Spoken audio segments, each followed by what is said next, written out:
Clara Pruitt stepped down from the supply wagon on a dusty August morning with only one trunk, a carpet bag, and her 4-year-old son, Eli. The boy slept against her shoulder after 3 exhausting days on rough roads.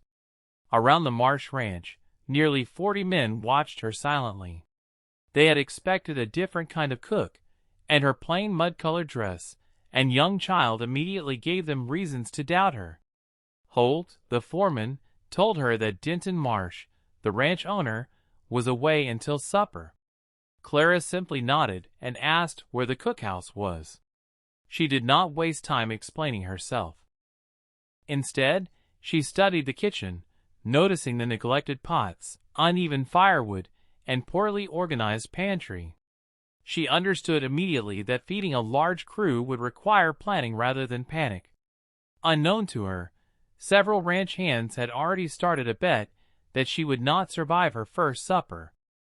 Inside the cookhouse, Clara examined everything carefully. There were beans, salt pork, cornmeal, flour, tomatoes, onions, molasses, and several smoked hams. She counted the supplies twice before deciding what to prepare. Eli stood beside her and pointed toward the hanging hams.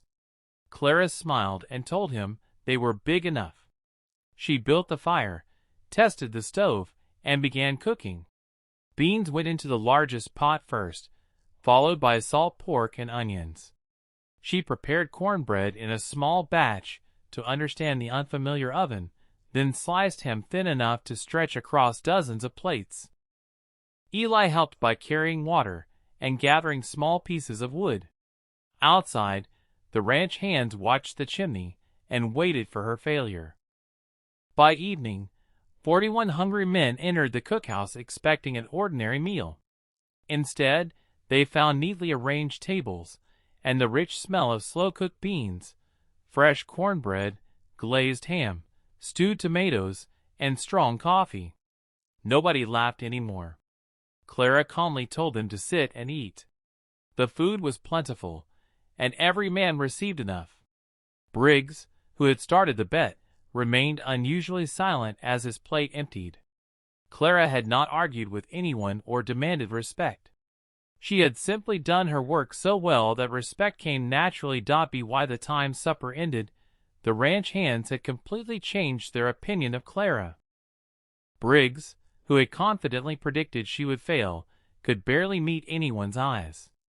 The tables were almost empty, the coffee pot had been refilled, and several men had quietly returned for more cornbread.